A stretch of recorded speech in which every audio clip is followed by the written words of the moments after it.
انہیں بازو سے پکڑ کر دوبارہ چارپائی پر بٹھایا۔ میری چھوٹی بہن پانی لے آئی تھی تو وہ میں نے پانی انہیں زبردستی پلایا اور پھر انہیں سمجھاتے ہوئے بولی، اماں آپ کا یوں بار بار باہر جا کر گلی میں کھڑے ہونا لوگوں کو مشکوک بنا دے گا۔ آپ کو تو پتہ ہے محلے کے لوگ بال کی کھال اتارنے میں اپنا فن رکھتے ہیں۔ آپ بس خاموشی سے اندر بیٹھے، اس نے جب آنا ہوگا تو وہ آ جائے گی۔ تو میری بات سن کر اماں ایک دم غصے میں آ کر بولی، یہ تم کیسی بات کر رہی ہو؟ پریشانی تمہیں نہیں ہو رہی؟ سچ کہا ہے کسی نے، یہ آخری وقت ہے، یہاں کسی کو بھی کسی کی پرواہ نہیں ہوگی۔ تو میں ایک دم غصے سے بولی، کیا پرواہ کرنے سے وہ گھر آ جائے گی؟ اگر ایسا ہے تو میں بھی آپ کی طرح پریشان ہو کر بیٹھ جاتی ہوں۔ میری بات سن کر اماں بے بسی سے دروازے کی طرف دیکھنے لگی۔ مجھے گھر آتے ہوئے شدید بھوک لگی تھی، لیکن اب گھر میں جو سچویشن چل رہی تھی اس نے میری بھوک ہی ختم کر ڈالی تھی۔ میں نے اماں کے ہاتھ سے موبائل لیا اور اوپر تلے اپنی بہن کے نمبر پر ٹیکسٹ کر ڈالے، لیکن کوئی اس کا فائدہ مجھے نظر نہیں آ رہا تھا کیونکہ اس کا نمبر بن جا رہا تھا۔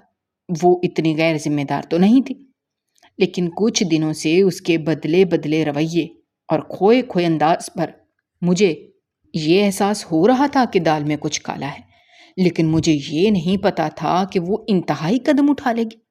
میں یہ تو جانتی تھی کہ وہ یہاں سے بھاگنے کی تیاری کر رہی ہے، لیکن اتنی جلدی وہ اپنے فیصلے پر عمل درآمد کرے گی اس کا تو میں سوچ بھی نہیں سکتی تھی۔ لیکن میں مطمئن تھی کہ چلو اچھا ہے، کسی ایک کی تو اس جہنم سے جان چھوٹی۔ میں شدید تھک چکی تھی، اس لیے فوراً ہی جا کر اپنے کمرے میں لیٹ گئے، لیکن چھوٹی بہنوں کو سختی سے کہا کہ اگر اماں باہر نکلنے لگے تو مجھے فوراً بتا دینا، انہیں کسی بھی صورت باہر نہیں جانے دینا۔ میرے پاس اماں کا موبائل تھا تو میں نے اس پر دوبارہ نبیلہ کا نمبر ڈائل کیا اور اسے کال ملانے لگی، لیکن وہ اب مستقل آف لائن شو ہو رہی تھی۔ ایک دل تو چاہ رہا تھا کہ میں جا کر اس کی دوستوں کے ہاں پتہ کر آؤں، لیکن اماں کی بات بھی درست تھی کہ اس کی سہیلیوں کے گھر والے ایک دم الرٹ ہو جائیں گے۔ میں ابھی انہی سوچوں کی بھول بھلائیوں میں گم ہو رہی تھی کہ اچانک میرے کالج کے بیگ میں موبائل کی وائبریشن ہونے لگی۔ میں نے یہ موبائل گھر والوں سے چھپا کر اپنے بیگ میں رکھا ہوا تھا اور وائبریشن پر لگا رکھا تھا، کیونکہ میں نہیں چاہتی تھی کہ گھر والوں کے علم میں آئے اور خواہ سوالوں جوابوں کا سلسلہ شروع ہو جائے۔ امی تو خیر اتنا کچھ نہیں کہتی تھی، لیکن مجھے اپنے ستیلے باپ کا بہت ڈر تھا کیونکہ وہ رائی کا پہاڑ بنانے کا فن جانتا تھا۔ میں نے فٹافٹ موبائل نکالنے سے پہلے کمرے کے دروازے کو ذرا سا بند کیا اور پھر جلدی بیگ میں سے اپنا موبائل نکالا تو دیکھا سکرین پر جہانگیر کا نمبر جگمگا رہا تھا۔ اس وقت کال اٹینڈ کرنا تو خود کی شامت لانے کے مترادف تھا، اس لیے میں نے اس کی کال کو اگنور کر دیا اور فوراً اسے ٹیکسٹ کر کے لکھا کہ جو بات بھی ہے مجھے ٹیکسٹ کے ذریعے بتا دو، میں ابھی کال اٹینڈ نہیں کر سکتی۔ لیکن میرا ٹیکسٹ پڑھنے کے باوجود اس کی کالیں آنا پھر بھی بند نہ ہوئیں تو میں نے فون ہی بند کر دیا، کیونکہ میں نہیں چاہتی تھی کہ میری وجہ سے اس وقت گھر میں کوئی ہنگامہ برپا ہو۔ میں نے موبائل بند کر کے اپنے بیگ میں رکھا ہی تھا کہ اچانک امی کے موبائل پر نبیلہ کی کال آنے لگی۔ میں نے ایک دم سے کال ریسیو کی تو نبیلہ کی آواز سن کر میں پھٹ پڑی۔ کہاں ہو تم؟ میں نے غصے سے اس سے پوچھا، لیکن دوسری طرف انتہائی اطمینان سے مجھے یہ کہا گیا کہ زیادہ فکر کرنے کی ضرورت نہیں ہے، میں کمال کے ساتھ ہوں اور ہم نکاح کرنے والے ہیں۔ امی کو میرا بتا دینا کہ پریشان ہونے یا میرے لیے زیادہ فکر مند ہونے کی ضرورت نہیں ہے۔ تو میں اس کے اطمینان پر طیش میں آ گئی۔ یہ کیا بکواس کر رہی ہو؟ تمہیں کچھ ہوش ہے کہ تم کیا کہہ رہی ہو؟ امی کا یہاں رو رو کر برا حال ہو گیا ہے، کم از کم تم انہیں بتا کر تو آ سکتی تھی۔ میری بات سن کر وہ عجیب انداز میں ہنسنے لگی۔ اچھا، تم واقعی اتنی بے وقوف ہو یا مجھے بے وقوف سمجھتی ہو؟ اس کی اس بے باک ہنسی پر مجھے رہ کر غصہ آ رہا تھا۔ میں ابھی کچھ کہنے ہی والی تھی کہ وہ ایک دم سے بولی، اگر میں امی کو بتاتی تو تمہارا کیا خیال ہے؟ امی مجھے گھر سے نکلنے دیتی؟ میرا تو خیال تھا تم کافی عقل مند ہو، لیکن اب تو لگتا ہے کہ تمہاری عقل گھاس چرنے کو گئی ہوئی ہے۔ بہرحال میں اس وقت تم سے زیادہ بات نہیں کر سکتی۔ فون بس اس لیے کیا تھا تاکہ امی زیادہ پریشان نہ ہوں۔ انہیں میرا بتا دینا، اور ہاں، مجھے بار بار کال کرنے کی ضرورت نہیں ہے۔ میں بالکل ٹھیک ہوں اور اپنی مرضی سے گھر سے نکلی ہوں۔ یہ کہہ کر اس نے کھٹ سے فون بند کر دیا۔ میں فون کی اسکرین کو مارے حیرت کے ابھی بھی دیکھ رہی تھی کہ اچانک امی کمرے میں داخل ہوئیں اور تیزی سے میری طرف آئیں اور میرے ہاتھ سے موبائل جھپٹ لیا، لیکن کال تو بند ہو چکی تھی۔ تو امی نے سوالیہ نظروں سے میری طرف دیکھتے ہوئے کہا، کس کی کال تھی؟ کہاں ہے نبیلہ؟ وہ ٹھیک تو ہے؟ اسی نے کال کی تھی نا؟ میں جانتی تھی کہ وہ ماں ہیں، اور وہ بھی اتنی سادہ مزاج کہ انہیں موبائل کا پاس ورڈ کھولنا بھی نہیں آتا تھا، لیکن قدرتی طور پر بیٹی کی کال آنے کا احساس خود بخود ان کے دل میں پیدا ہو گیا تھا۔ اسی لیے انہوں نے ایک دم سے نبیلہ کا پوچھا، تو میں نے انہیں بتایا کہ ہاں، کال تو نبیلہ کی ہے اور وہ خیریت سے بھی ہے۔ تو اماں بےتابی سے بولی، لیکن وہ ہے کہاں؟ صبح کی نکلی ہوئی ہے، اوپر سے شام ہونے والی ہے۔ تمہارے ابا اگر آ گئے تو ان کو میں کیا جواب دوں گی؟ اسے اپنے ابا کے مزاج کے بارے میں اچھی طرح سے علم تو ہے۔ کیا کہہ رہی ہے وہ؟ اماں مجھ سے اوپر تلے سوال بھی کر رہی تھی اور بولے بھی جا رہی تھی، لیکن مجھے سمجھ نہیں آ رہی تھی کہ میں امی کو کیسے کہوں۔ وہ تو پہلے ہی غمزدہ ہیں، اب اس حالت میں اگر انہیں نبیلہ کے نکاح کے بارے میں پتہ چلے گا تو ان پر تو جیسے قیامت ہی ٹوٹ پڑے گی۔ میری ہچکچاہٹ کو دیکھ کر اماں کچھ سمجھ گئیں اور پھر مجھے بازو سے جھنجھوڑتے ہوئے بولیں، رانی مجھے جلدی سے بتاؤ، کیا کہہ رہی ہے نبیلہ؟ خدا کے لیے کوئی ایسی خبر مجھے مت سنانا، میرے دل کا اتنا حوصلہ نہیں ہے۔ کہاں ہے نبیلہ؟ کیا کر رہی تھی وہ؟ تو میں نے آہستہ سے کہا، اماں، نبیلہ نکاح کر رہی ہے، اور اس نے مجھے بڑے اطمینان سے یہ بات بتا کر کہا ہے کہ اماں کو بتا دو میں خیریت سے ہوں۔ میری بات اماں نے سنی تو وہ تو جیسے سکتے میں ہی چلے گئی۔ ایک دم سے ان کا توازن بگڑا اور وہ دھڑام سے زمین پر گریں۔ میں نے بمشکل انہیں سہارا دیا تو وہ ٹکر ٹکر میری طرف دیکھنے لگی۔ یہ کیا کر دیا نبیلہ نے؟ اس نے تو مجھے کہیں منہ دکھانے جوگا چھوڑا ہی نہیں۔ اب میں کیا کروں گی؟ جو تھوڑی بہت عزت سے زندگی گزارنا چاہ رہی تھی وہ بھی ہاتھ سے گئی۔ اب تو میں کہیں پر آنکھ اٹھانے جوگی نہیں رہی۔ تو میں ایک دم سے بولی، اماں، شکر نہیں کرتی کہ وہ نکاح کر رہی ہے؟ نکاح کرنا کوئی غلط بات تو نہیں ہے۔ تو میری بات سن کر اماں نے مجھے خود سے دور دھکیلا اور غصے سے بولی، کیا شریف لڑکیاں یوں منہ چھپا کر اپنے گھر والوں کے بغیر کسی کا بھی ہاتھ پکڑ کر نکاح کر لیتی ہیں؟ تو اس بات کی کیا گارنٹی ہے کہ جس کے ساتھ وہ نکاح کر رہی ہے اس کے ساتھ بھی 4 دن خلوص کے ساتھ زندگی گزار سکیں گی؟ ارے جو اپنے پالنے والی ماں کی نہ ہو سکی وہ کسی اور کے ساتھ کیا وفادار ہوگی؟ ڈوب مرنا چاہیے ایسی اولاد کو۔ اگر مجھے پتا ہوتا کہ یہ بڑی ہو کر یوں میرے منہ پر کالک پھیرے گی تو میں اس کا گلا اپنے ہاتھوں سے گھونٹتی۔ پھر اماں اپنے گال پیٹتے ہوئے رونے لگی۔ تو جانے کیوں مجھے بھی غصہ آ گیا اور میں بول پڑی، اماں، اس نے جو کیا صحیح کیا۔ اس گھر میں روزانہ ذلیل ہونے سے تو بہت بہتر ہے کہ وہ اپنی مرضی سے زندگی گزارے۔ اس گھر میں کیا رکھا تھا جو وہ یہاں سے جانے سے پہلے سوچتی؟ ساری زندگی ہم نے اپنے ستیلے باپ کی مارے ہی کھائی ہیں، یا روٹی کے نام پر جو ہمیں وہ گن گن کر کھانا دیتا ہے، نہ اس سے پیٹ کی بھوک مرتی ہے، نہ اس شخص کی باتیں ختم ہوتی ہیں جسے آپ نے ہمارے لیے باپ چنا ہے۔ ایک دن بھی اس شخص نے باپ ہونے کا فرض نہیں نبھایا، اوپر سے آپ اصرار کرتی ہیں کہ ہم اسے اپنا باپ بھی تسلیم کریں۔ کیا باپ ایسے ہوتے ہیں اماں؟ بالکل ٹھیک کیا ہے نبیلہ نے، کوئی غلط نہیں کیا۔ اپنی زندگی اپنی مرضی سے گزارنا کوئی بری بات نہیں ہے۔ آپ نے بھی تو دوسری شادی کی تھی۔ تو میری بات سن کر اماں ایک دم غصے میں آ گئیں اور بولی، میں نے دوسری شادی اپنے پہلے خاوند کو چھوڑ کر نہیں کی تھی کہ تم مجھے اتنے آرام سے بیٹھ کر تانے دے رہی ہو۔ تم 2 بیٹیوں کے ساتھ میں بیوہ زندگی گزار رہی تھی، گھر میں کھانے کو اناج نہیں تھا، اوپر سے میں جوان جہان تھی۔ ایک لڑکی جو جوان جہان بھی ہو اور بیوہ بھی ہو، اس کو سماج کہاں جینے دیتا ہے؟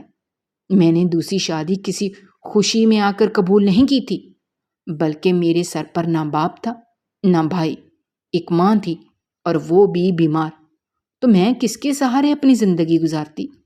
میں نے دوسری شادی تم دونوں کی خاطر کی تھی کہ تم لوگوں کو ایک چھت میسر آ جائے جہاں میں اپنی اور تمہارے تحفظ سے بے نیاز ہو کر اپنی زندگی گزار سکوں، جہاں تم لوگوں کو 2 وقت کی روٹی میسر ہو سکے۔ اور آج تم جب بڑی ہو گئی ہو تو الٹا مجھے ہی تانے دے رہی ہو۔ شرم آنی چاہیے تم دونوں بہنوں کو۔ امی، اس میں شرم والی کیا بات ہے؟ آپ مجھے بتائیں، کیا جو وعدے شادی کے وقت آپ کے شوہر نے کیے تھے، کیا وہ شادی کے بعد پورے کیے؟ باقی باتیں تو آپ ایک طرف چھوڑ دیں، سب سے پہلے تو آپ مجھے یہ بتائیں کہ کیا اس نے ہمیں اپنی بیٹی تسلیم کیا؟ کتنی بار نبیلہ آپ کو یہ بات بتا چکی ہے کہ ہمارا ستیلا باپ کچھ ٹھیک آدمی نہیں ہے، وہ اسے عجیب عجیب نظروں سے دیکھتا تھا، لیکن آپ نے کبھی بھی ان باتوں کا نوٹس نہیں لیا، الٹا نبیلہ کو ہی مورد الزام ٹھہرایا۔ باقی جو آپ اٹھتے بیٹھتے ہم پر اس چھت کا احسان جتاتی رہتی ہیں، تو امی، خدا جانتا ہے جب سے اس گھر میں ہوش سنبھالا ہے ہم نے ایک دن بھی اس چھت کے نیچے سکون کا سانس نہیں لیا۔ وہ جب ہمیں روٹی کے تانے دیتا ہے تو اتنا برا نہیں لگتا جتنا وہ آپ پر جب ہاتھ اٹھاتا ہے تو دل خون کے آنسو روتا ہے۔ اور آپ کو سچ بات کہوں تو میں بھی نبیلہ کی طرح ایک دن یہ گھر چھوڑ کر چلی جاؤں گی۔ میری بات سن کر اماں اپنا رونا چھوڑ کر میری طرف دیکھنے لگی۔ اس وقت جانے کیوں مجھے اپنی ماں پر بہت ترس بھی آیا۔ اس سب میں اس کا کہیں پر بھی کوئی قصور نہیں تھا، وہ جو بھی کہہ رہی تھیں بالکل صحیح کہہ رہی تھیں۔ ابا کے مرنے کے بعد اماں نے 4 سال بیوگی میں گزارے تھے۔ ہم دونوں بہنیں اس وقت بہت چھوٹی تھیں، میں تو گود میں تھی اور میری بڑی بہن نبیلہ صرف 1 سال کی تھی جب اماں بیوہ ہو گئیں، تو سسرال والوں نے انہیں دھکے دے کر گھر سے نکال دیا۔ اماں وہاں سے نہیں آنا چاہتی تھیں کیونکہ وہ ان کے شوہر کا گھر تھا، لیکن میری دادی نے اماں کا کوئی حق بھی گھر پر تسلیم نہیں کیا اور نہ ہی اپنے بیٹے کی نشانی کے طور پر ہم دونوں بیٹیوں کو قبول کیا۔ دراصل دادی ہم دونوں بہنوں کی پیدائش پر خوش ہی نہیں ہوئی، وہ تو میری بڑی بہن کے پیدائش کے بعد ہی میرے ابا کو دوسری شادی پر اکسانے لگی تھی، لیکن میرے ابا نہ مانے۔ وہ زندہ ہوتے تو شاید ہم یوں در در کی ٹھوکریں نہ کھاتے، لیکن اچھے لوگوں کی زندگی بہت کم ہوتی ہے۔ یہی وجہ ہے کہ میرے ابا میری پیدائش کے چند دن بعد ہی ایک روڈ ایکسیڈنٹ میں وفات پا گئے، لیکن میرے ابا نے اپنے گھر کے حالات کے پیش نظر بہت پہلے یہ مکان امی کے نام کر دیا تھا۔ شاید ان کی چھٹی حس بتا رہی تھی کہ ان کی زندگی کم ہے، اسی لیے انہوں نے اپنی زندگی میں ہی یہ گھر امی کے نام اس لیے کیا تھا کہ اگر خدا نخواستہ انہیں کچھ ہو جاتا تو ان کی بیٹیوں کے سر پر چھت قائم رہے۔ وہ اپنی طرف سے ہم ماں بیٹیوں کا ایک بہترین انتظام کر کے گئے تھے، لیکن زمانہ بھی اپنی چال رکھتا تھا۔ ابا کی وفات کے فوراً بعد ہی دادی امی کو گھر سے نکلنے کا کئی بار کہہ چکی تھی، لیکن امی ان کی بات ایک کان سے سنتی اور دوسرے کان سے نکال دیتی تھی۔ ایک تو خاوند کے جانے کا غم اور دوسرا دادی کا ہر وقت ایک ہی راگ ہوتا تھا کہ اب تمہیں اپنی ماں کے گھر چلے جانا چاہیے۔ تو اماں ان کی باتیں سن کر شدید ڈپریس ہو جاتی تھیں کہ آخر وہ اپنی بچیوں کو لے کر اپنی ماں کے گھر کیسے جا کر رہیں۔ ایک دن غصے میں آ کر امی نے دادی کو کہا تو دادی نے اماں کو دھکے دے کر گھر سے باہر نکال دیا اور گیٹ ان کے منہ پر بند کر دیا۔ پورا محلہ اس بات کا گواہ تھا، ہر کوئی اپنے کانوں کو ہاتھ لگا رہا تھا کہ کتنی ظالم ساس ہے جو بہو پر تشدد کر رہی ہے۔ ان سب لوگوں نے امی کو کہا کہ اس کے خلاف کورٹ کچہری کرو، اس کو دن میں تارے نظر آ جائیں گے۔ تو اماں اپنے خیر خواہوں کی باتیں افسردگی سے سنتی اور خاموش ہو جاتی۔ کورٹ کچہری کے لیے ٹھیک ٹھاک پیسہ ہونا چاہیے، اور اماں کے حالات تو یہ تھے کہ ان کی جیب میں اتنا کرایہ نہیں تھا کہ وہ اپنی ماں کے گھر کسی رکشے یا ٹیکسی میں بیٹھ کر باعزت طریقے سے جا پاتی۔ تو اماں ان حالات میں اپنے سسرال والوں پر کیس کیا کرتی؟ وہ خاموشی سے نانی کے گھر آ گئی۔ نانی نے جب اپنی اکلوتی بیٹی کو اس حال میں دیکھا تو ان کی صحت دن بدن گرنے لگی۔ نانا فوت ہو چکے تھے اور ان کی قلیل سی پینشن نانی کے نام آتی تھی، جس سے بمشکل گھر کی گاڑی کا نظام چلنے لگا تھا۔ لیکن اب بیوہ بیٹی کے ساتھ 2 بچیوں کے اخراجات نانی کو ادموا کرنے لگے تھے۔ تو امی نے سلائی کڑھائی کا کام شروع کر دیا تاکہ ان سنگین حالات پر قابو پایا جا سکے۔ لیکن نانی مطمئن نہیں تھی۔ وہ چاہتی تھیں کہ امی ہم دونوں بہنوں کو دادی کے حوالے کر دیں اور پھر دوسری شادی کر لیں۔ لیکن امی ہمیں کسی صورت بھی وہاں چھوڑنے پر آمادہ نہیں تھی۔ وہ جانتی تھیں کہ اس گھر میں ان کی بیٹیوں کی کوئی جگہ نہیں ہے۔ تو نانی کو امی پر شدید غصہ آتا کہ اگر تم اس طرح ان بیٹیوں کو اپنے ساتھ چپکائے رکھو گی تو تمہارا کہیں پر بھی رشتہ نہیں ہو سکے گا، پھر ان کو لے کر بیٹھی رہنا۔ میرا دم آج ہے کل نہیں ہوگا، تو تم جوانی کی یہ لمبی لمبی راتیں اور پہاڑ جیسے دن کیسے گزارو گے؟ یہ گھر بھی ذاتی نہیں ہے، اس گھر کا کرایہ کہاں سے لاؤ گے؟ تمہاری تو ابھی اتنی آمدنی بھی نہیں ہے، اس آمدنی سے تو وہ مشکل دال دلیا ہی پورا کر سکو گی، باقی کے اخراجات کا کیا ہوگا؟ کبھی سوچا ہے تم نے؟ تو نانی کی باتیں سن کر امی رونے لگتی۔ ہم دونوں بہنیں اس وقت بہت چھوٹی تھیں، حالات کی نزاکت کے بارے میں تو ہمیں اتنی خبر نہیں تھی، لیکن ہم صرف اتنا جانتی تھی کہ ہماری ماں بہت دکھی ہے اور اکثر رات کو چھپ چھپ کر روتی رہتی ہے۔ یہی وجہ تھی کہ ہم نے کبھی بھی اپنی ماں کو تنگ نہیں کیا تھا، صرف اس ڈر سے کہ وہ پہلے ہی بہت پریشان رہتی ہیں۔ اماں سلائی کے کپڑے جس ٹیلر کے پاس سے لایا کرتی تھی، وہاں اس ٹیلر کے پاس اس کا ایک دوست کا بہت آنا جانا تھا۔ وہیں پر اس نے اماں کو دیکھا اور جب اماں کے حالات کے بارے میں اسے پتہ چلا تو اس نے ٹیلر ماسٹر سے کہا کہ میں اس سے شادی کرنا چاہتا ہوں۔ چونکہ ٹیلر ماسٹر کا یہ دوست پہلے بھی 2-3 شادیاں کر چکا تھا، لیکن اس کی تینوں شادیاں ہی ناکام رہی تھیں۔ جب اس کا رشتہ ٹیلر ماسٹر کے توسط سے ہمارے گھر آیا تو نانی نے کوئی اعتراض نہ کیا، لیکن اماں پریشان تھی۔ وہ جاننا چاہتی تھیں کہ آخر اس کی 3 شادیاں کیوں ناکام ٹھہریں۔ نانی نے ٹیلر ماسٹر کے توسط سے ہی ساری انکوائری کی، لیکن اماں مطمئن نہیں تھی کیونکہ ٹیلر ماسٹر اس کا جگری دوست تھا۔ تو ظاہر ہے اپنے دوست کے حوالے سے وہ اصل بات کیسے بتا سکتا تھا؟ اماں چاہتی تھیں کہ اس رشتے کے حوالے سے شفاف تحقیق ہو، کیونکہ وہ 2 بیٹیوں کی ماں تھیں اور کوئی ایسا رسک نہیں لینا چاہتی تھیں کہ جس کے بعد میں وہ پچھتائیں۔ تو ایسے میں نانی اماں کی باتیں سن کر غصے میں آ جاتی اور کہتی کہ اگر ایک شخص تمہیں 2 بیٹیوں کے ساتھ قبول کر رہا ہے تو تمہارے بڑے نخرے ہیں، تم تو ایسے باتیں کر رہی ہو جیسے کوئی کمواری ہوتی۔ ارے شکر کرو، لڑکا برسرے روزگار ہے، 3 شادیاں کی ہیں تو کیا ہوا؟ سب کو طلاق دے کر بیٹھا ہوا ہے، چھڑا ہے، بال بچہ بھی کوئی نہیں ساتھ، تو تمہیں اور کیا چاہیے؟ تو اماں خاموش ہو گئیں۔ دیکھنے میں بظاہر تو وہ اماں کو ٹھیک ٹھاک ہی لگا، لیکن جب سے 3 شادیوں کی ناکامی کے بارے میں پتہ چلا تو اس وقت سے اماں ذرا پریشان تھی۔ لیکن اس شخص نے اماں پر نہ جانے کیسے ڈورے ڈالے کہ اماں بھی آہستہ آہستہ اس کی طرف کھینچی چلی گئی۔ لیکن شادی کے بعد پتہ چلا کہ وہ شخص انتہائی بد زبان ہے، اسی وجہ سے اس کی کوئی بھی شادی کامیاب نہ ہو سکی۔ وہ معمولی باتوں پر لڑائی جھگڑا شروع کر دیتا کہ اماں کو سوچ کر ہی دل ڈوبنے لگا کہ میں اس کے ساتھ کیسے گزارا کروں گی۔ لیکن پھر نانی کے انتقال کے بعد ایک بہت بڑی جذباتی سپورٹ سسٹم بھی ان کا ختم ہو چکا تھا، اور اوپر سے ہم 2 بیٹیوں کے ساتھ نے اماں کو خاموش کروا دیا۔ وہ چپ چاپ اس شخص کے مظالم سہتی چلی گئی۔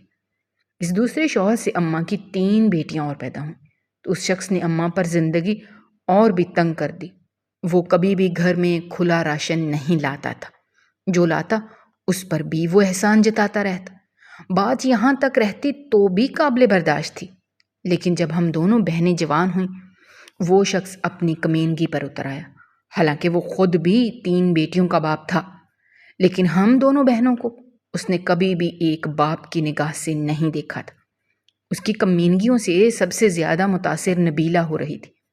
اس نے کئی بار امی سے بھی اس کی چھیڑ خانیوں کا ذکر کیا، لیکن اماں خاموش ہو جاتی، اور جب بھی وہ اس سے باز پوس کرتی تو وہ مکر ہی جاتا، الٹا نبیلہ پر ہی الزام لگانا شروع کر دیتا۔ انہی حالات کی وجہ سے نبیلہ نے جہانگیر نامی لڑکے سے پسند کی شادی کر لی۔ اگر حالات ہمارے گھر کے ایسے نہ ہوتے تو شاید وہ کبھی بھی یہ قدم نہ اٹھاتی۔ وہ مجھے بھی یہاں سے جلد از جلد نکلنے کا کہہ رہی تھی، لیکن میری ڈگر نبیلہ سے مختلف تھی۔ میں ماڈل بننا چاہتی تھی، اور اس سلسلے میں مجھے یہ راستہ میرے ہی کالج کے ایک لڑکے نے دکھایا تھا۔ اس نے مجھے اپنے ایک دوست ذیشان سے ملوایا، جو ایڈورٹائزنگ کمپنی میں لڑکیوں کے فوٹو شوٹ کرتا تھا۔ اس نے مجھے کہا کہ میں تمہیں بہت جلد ایک ٹاپ ماڈل بنا دوں گا۔ یہ موبائل بھی مجھے ذیشان نے ہی لے کر دیا تھا۔ میں اب تک اس کے 2 شوٹ کر چکی تھی، لیکن تیسرے شوٹ کے لیے میرا دل آمادہ نہیں ہو رہا تھا، کیونکہ اس میں انتہائی مختصر کپڑے پہن کر مجھے شوٹ کروانا تھا، جبکہ میں ایسا نہیں کرنا چاہتی تھی۔ ذیشان مجھ پر اب دباؤ ڈال رہا تھا۔ یہی وجہ تھی کہ میں ماڈلنگ کی دنیا میں کام ڈھونڈنے کے لیے ادھر ادھر ہاتھ پیر مار رہی تھی۔ اس سارے معاملے میں مجھے بلال کی مدد حاصل تھی۔ مجھے جہاں کہیں بھی ایڈورٹائزنگ ایجنسی جانا ہوتا تو بلال مجھے لے جاتا۔ بلال اسی محلے میں رہتا تھا، اور میں یہ بات اچھے سے جانتی تھی کہ وہ مجھے پسند کرتا ہے اور مجھ سے شادی کرنا چاہتا ہے۔ میں نے اس سے کبھی بھی شادی کے بارے میں نہیں سوچ رکھا تھا، لیکن میں یہ بات ضرور جانتی تھی کہ میں بلال کو اپنی باتوں کے جال میں پھنسا کر جتنا کام لے سکتی ہوں لے لوں، کیونکہ میرے لیے اکیلے ان ایجنسیز تک رسائی حاصل کرنا آسان کام نہیں تھا، اور ویسے بھی میں اکیلے کمروں میں جاتے ہوئے خائف رہتی تھی۔ ساتھ میں بلال جیسے ایک ہٹے کٹے باڈی بلڈر کا ساتھ دیکھ کر لوگ مجھ سے 1 انچ ویسے ہی فاصلے پر کھڑے رہتے، اور میں بھی یہی چاہتی تھی کہ کوئی مجھے اکیلا پا کر میری عزت پر ہاتھ نہ ڈال سکے۔ میں جلد از جلد اپنے پیروں پر کھڑا ہونا چاہتی تھی، تاکہ میں امی کا گھر ہمیشہ ہمیشہ کے لیے چھوڑ دوں۔ میں یہ بات جان چکی تھی کہ اگر میرے پاس پیسہ ہوگا تو میں اپنی چھت سے لے کر روٹی تک ہر چیز افورڈ کر سکوں گی۔ اسی لیے میں خوب تگودو کر رہی تھی اور بلال کو اپنے ساتھ ساتھ رکھتی تھی۔ بلال میرے کام پر دل ہی دل میں کوئی خاص خوش نہیں تھا۔ وہ مجھے اکثر کہتا تھا کہ تم یہ سب چھوڑ دو، یہ صرف ایک لڑکی کو دلدل تک لے جانے والے راستے ہیں۔ میں تمہاری ہر خواہش پوری کرنے کی طاقت رکھتا ہوں، لیکن جانے کیوں مجھے اس کی کسی بات پر بھی بھروسہ نہیں ہوتا تھا، کیونکہ میرے سامنے اماں کی زندگی کھلی کتاب کی طرح تھی۔ وہ بھی تو انہی وعدوں کے دھوکے میں آئی تھی، اور ساری زندگی اپنی برباد ہی کی، ہمیں بھی کہیں کا نہ چھوڑا۔ یہ تو اللہ تعالیٰ کا احسان تھا کہ ہم دونوں بہنوں کی عزت اللہ تعالیٰ نے سلامت رکھی تھی، ورنہ ہمارے ستیلے باپ نے کوئی کسر چھوڑ نہیں رکھی تھی۔ مجھے مزید 1-2 جگہوں سے ماڈلنگ کی اچھی آفرز آئیں، تو میں نے ذیشان کو بتائے بغیر وہاں پر ایگریمنٹ سائن کر دی۔ مجھے ٹھیک ٹھاک معاوضہ ملا تو میں نے اسی دن امی کا گھر چھوڑ دیا۔ میں امی کو اپنے ساتھ لے کر آنا چاہتی تھی، لیکن امی آمادہ نہ ہوئیں۔ وہ مجھے نہیں جانے دینا چاہتی تھی، لیکن میں اب اس گھر میں 1 دن بھی اور نہیں رک سکتی تھی۔ بلال کے توسط سے میں نے ایک چھوٹا سا فلیٹ لے لیا۔ یہاں سے مجھے اپنے کام میں آنے جانے میں آسانی بھی رہتی، اور دوسرا بلال میرے ساتھ ہوتا تھا۔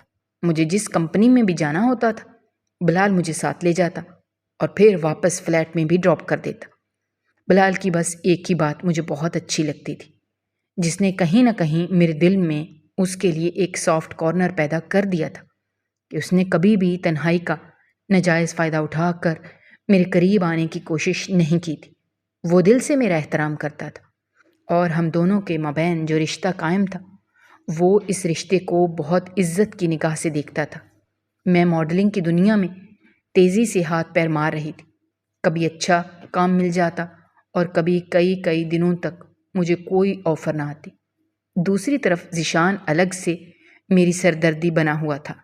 خیر، جب کبھی مجھے کام کا اچھا معاوضہ ملتا تو میں پیزا ضرور منگواتی تھی۔ بلال ایک پیزا ڈیلیوری بوائے تھا، اسی لیے رات گئے جب بھی مجھے پیزا کھانا ہوتا تو میں بلال کو کال کرتی تو وہ مجھے پیزا ڈیلیور کر دیتا۔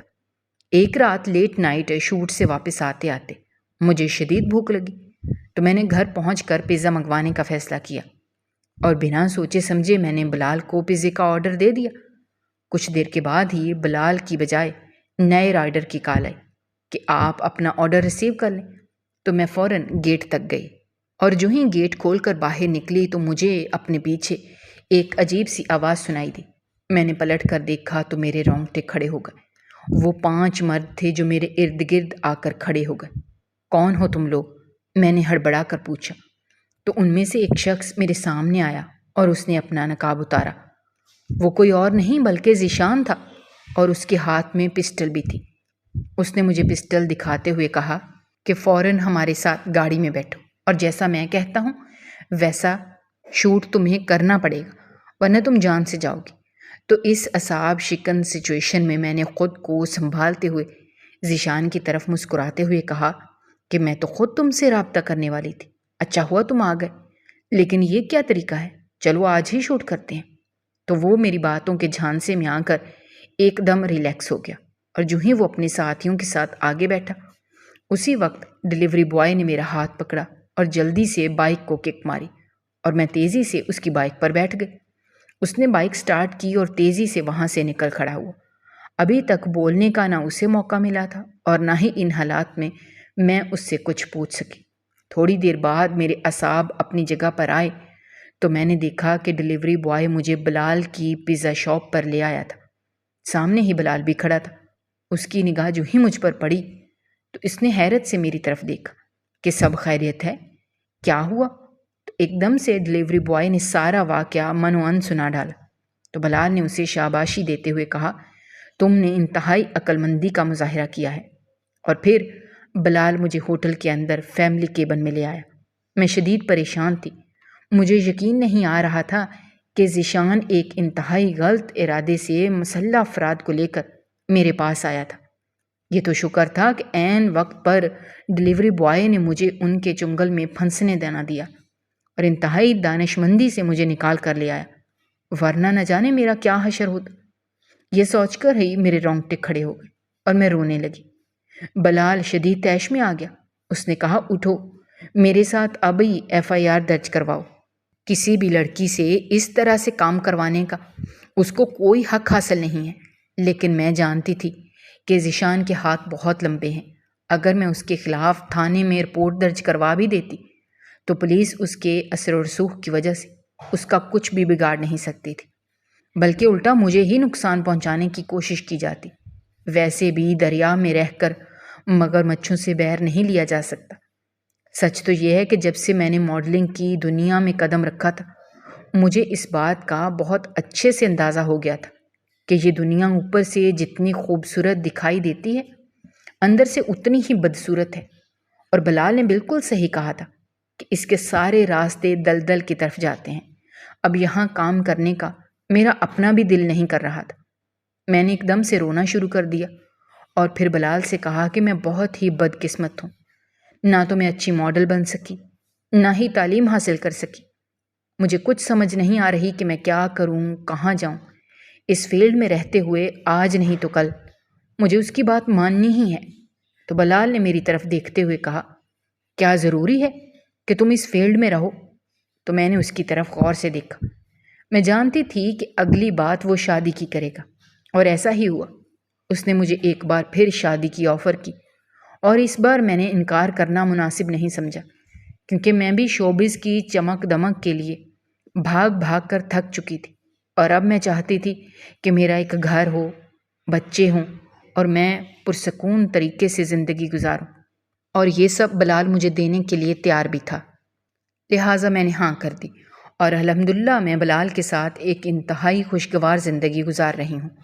بلال نے شادی سے پہلے جو مجھ سے وعدے کیے وہ سب اس نے پوری کیے۔ باقی 5 انگلیاں برابر نہیں ہوتی، کیونکہ سارے مرد میرے ستیلے باپ کی طرح برے نہیں ہوتے۔